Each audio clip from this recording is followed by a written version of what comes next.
Hey everyone! Welcome back to my channel.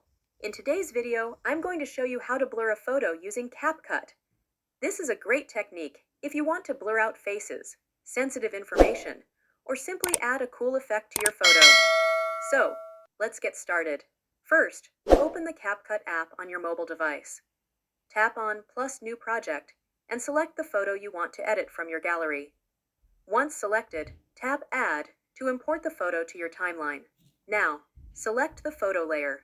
Scroll through the bottom menu and select Effects.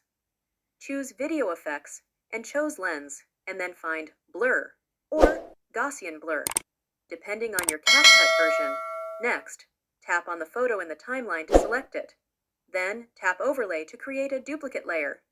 This will allow us to apply the blur effect to just the top layer. Make sure both photo layers are perfectly aligned in the timeline. Adjust the duration of the blur effect so it matches the length of your original video. If you want to blur only a specific part of the photo, such as a face or text, tap on the blurred photo layer, then select Mask from the bottom menu. Choose the shape of your mask, like a circle or rectangle, and adjust its size and position.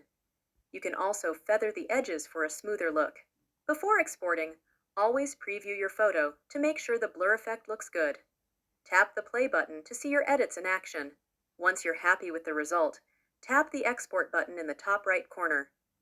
Choose your desired resolution and frame rate, and then tap Export again to save the video to your device.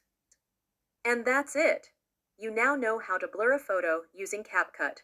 Please give it a thumbs up and consider subscribing to the Tech Tip Nest for more editing tips and tutorials. If you have any questions or suggestions for future videos, drop them in the comments below. Thanks for watching, and I'll see you in the next one.